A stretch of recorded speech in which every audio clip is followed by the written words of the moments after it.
I just keep thinking about how naive I was that opening day, thinking, it seems like this is gonna go great, and I can't wait for my life to turn back to normal. And that just never happened. It just, a new normal is achieved, and every bit of it's been extraordinary. What's your name, man? Alexander Hamilton.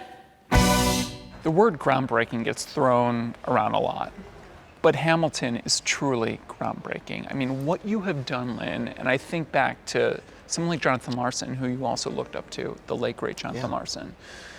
Your show has welcomed people from all walks of life into this theater and into theaters around the world. Yeah, well, I'm so glad you brought up Jonathan Larson in the question, because for me, it's a proof of his thesis. I remember, even in high school, but particularly when I was researching Tick, Tick, Boom, how he was always kind of on the soapbox of musical theater should be in conversation with the world. Why do we think musical theater has to sound like this when it has always sort of absorbed the influences of the outside world, the musical influences and otherwise, and been in conversation with the world?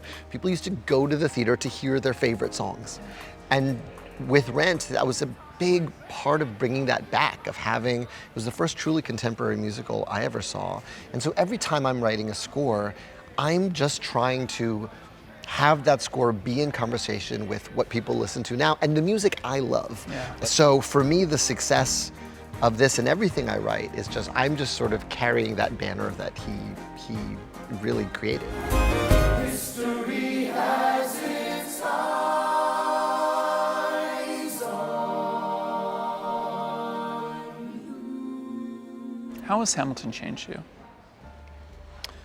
Oh, wow. It pushed me to be a better writer before we ever even got to this point. And then the years since have been, I mean, my life has totally changed. I'm staring at a Madame Tussauds wax doll of me while I'm trying to talk to you. And every day is a different reminder, whether it is people named Eliza or Angelica or dogs named Lin-Manuel Miranda. Every day the world sends me a reminder of how this work has impacted them, and that means a lot. How did we know that this plan would work? We had a spy on the inside, that's right. I was on your Instagram, and you were posting memories from 10 years ago. Yeah, opening night. And I was so moved to see two notes from two titans of the musical stage, the late, great Hal Prince, the late, great Stephen Sondheim, giving you their stamp of approval. Yeah.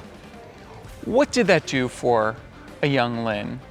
Oh, they were both so generous with me. Steve in particular, who I was lucky enough to work with on West Side Story. And he was always a sounding board, when I was working on the show, and when I was also sort of dealing with the after effects of the show and the success of the show.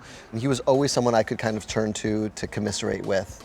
I will never forget, it was when his second book came out, Look, I Made a Hat, that he wrote a section in the book about Hamilton, about rap and its uses, and that Lin-Manuel Miranda is working on this Hamilton piece. And he hardly ever talked about sort of younger writers, but the fact that he was generous enough to do that and just was such a champion of this work from the moment I told him about it meant the world. And you know, he and Hal are of the generation of the opening night telegram. Yeah. And so to get those opening night telegrams from them was very special. Unimportant, there's a million things I haven't done. Just you wait, just you wait. When you think about the 10 years that have gone by, what has been the highlight? I remember the first time one of my favorite MCs that was like an inspiration for the writing of the show, when Busta Rhymes sat in the front row of the Public Theater. And I remember thinking, if he doesn't like it, pack it up, take it home. And I remember when we got to the Public one day and there was security everywhere, and the First Lady, Michelle Obama, had come to the show, and I was like, has anyone ever from the White House ever come to see a show off Broadway? That felt like a really big deal. And in the face of ignorance and resistance, I wrote financial systems into existence. When my prayers to God were met with indifference, I picked up a pen, I wrote my own deliverance. What do the next 10 years look like for Hamilton? I think that I really wanted to lean into celebrating this year as much as possible. I wanted to give my gratitude to all of the people for whom this is such a present part of their lives. I know what it means to have a musical be a part of who you are. I am made up of so many of the musicals I love, so I'm grateful that it's been received in that way. And then I think the next 10 years, at some point down the line, it starts to go to schools, and it starts to become your kid's school play. And that's, I fell in love with theater, not by seeing a lot of theater, but by doing theater. I was so lucky to go to a high school where the arts were appreciated and where we had incredible students mounting shows. It's where I learned everything. And I think I'm always subconsciously trying to write the best school musical possible. So that becomes the next chapter in Hamilton's journey.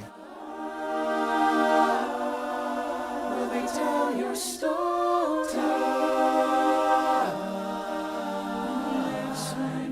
Who tells your story?